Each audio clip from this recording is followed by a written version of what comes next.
What's up guys, my name's Heroes here on this Destiny 2 video, and today we're going to be talking about my first impressions with the Destiny 2 beta on the PC. Now these are going to be a lot of the changes and the differences between the Destiny 2 beta from the console to the PC, the differences, the things that they've changed, the things that they've updated, and my first impressions on how the changes are. So first and foremost, Destiny 2 for the PC is on Battle.net. That's really weird. I don't know why, but every single time I get into Battle.net, I just go for Overwatch, and all of a sudden there's Destiny 2 there, and I think that that's often interesting, although not too surprising considering that the two companies have actually merged and they're actually part of the same parent company, which I've actually forgotten which goes into which. I'm pretty sure Blizzard is in Activision or the other way around, which I found out recently, so that's a helpful little trivia that you have to look up and confirm because I forgot which one's which.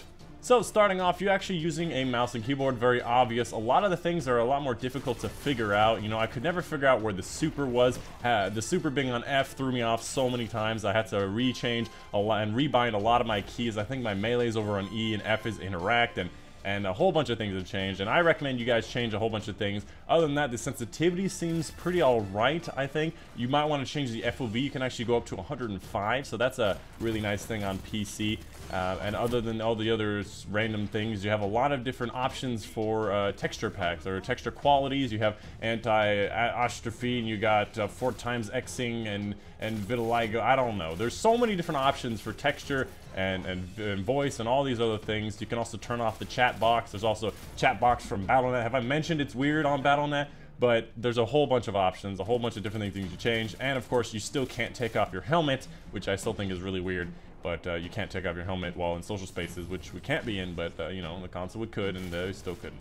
Next up is going to be talking about the ease of target acquisition. It doesn't seem like there is any auto target in this game. If it is extremely limited, and I find it to be one of the more difficult games to land shots. If somebody is just strafing back and forth, just like left, right, left, right, left, right, and even crouching, I find it very, very difficult, especially at like 5 to 10 meter range, to be able to hit them at all. I know that I'm not a very good player. In fact, I'm actually really bad at Destiny 2, as I've been proved over and over again. I have lost games over and over, but I still find it very, very difficult, somebody who's been playing a lot of PC gaming lately with shooters, to actually lock onto the enemy. So I'd say that there's not a lot of auto target, and this game is definitely for the more professional players.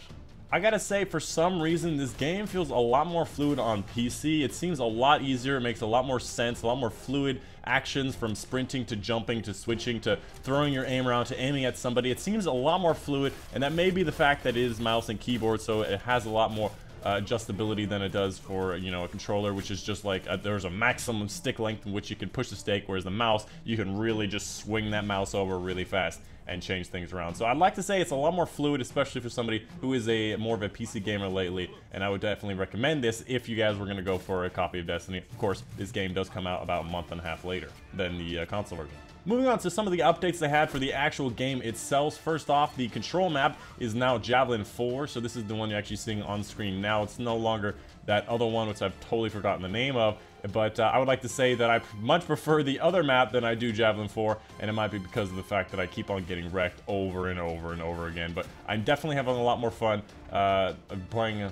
I've definitely had a lot more fun playing on the other map than this one, but I still think this map is pretty good and it's pretty decently symmetrical, and I definitely can see a lot of fun things happening. A couple of the other things they changed, obviously we talked about this in the news thing. Control now goes to 100, Mercy rules now I think 10 to 60, so games definitely last a lot longer, as well as the fact that you get your supers a lot more often. Everybody's pretty much guaranteed a super every game, pretty much around the halfway point, and if you're doing well enough and your teammates are giving you enough orbs, you're probably going to get 2 supers if the game goes all the way to 100 kills. As far as the meta goes, it seems like the meta has changed up more towards magnums or hand cannons in this sense than the actual previous beta, where it was a lot more pulse rifles, you know, the Nurgle and the Nightshade. Don't get me wrong, those weapons are still very, very powerful, but it definitely seems that the hand cannons have gone and become a spotlight, had a spotlight pointed at them, because they are a lot better than they were in the previous beta, and it might be because of the fact that it is on PC, and it's a lot easier to strafe back and forth than it is on console, and for some reason it is just way easier to hit people on console when they're strafing back and forth. I'm pretty sure it's because of the auto target, but on PC it is way more difficult to hit shots on target with that pulse rifle, and I find that the fast fire rate assault rifles and a lot of the SMGs as well as the magnums seem to be doing better than most weapons, except for the long range engagements, which obviously is going to be still dominated by the pulse rifles. I don't think I've ever really seen many people use scout rifles, so I think scout rifles are still being held back by a lot, and I think they definitely need to be taken a look at, or at least somebody needs to figure out how we need to use them.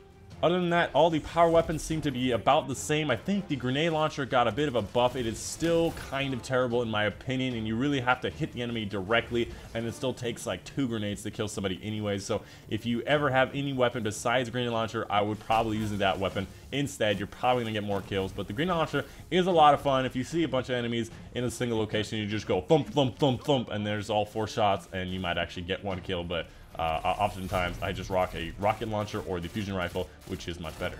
Other than that, I don't think there's very many different weapons in the game. I think they've added a few weapons, or at least I don't remember a couple of them, like the red mamba. I'm not sure if it was in the previous version of the game, or the tarantula. I don't think that these were in the previous version of the previous console version, but these definitely seem new to me, and if there are new, that means there are some other new ones. And the tarantula is another fusion rifle, and I'm pretty sure there was only 1 fusion rifle in the game, but I could be wrong. You guys have got to let me know.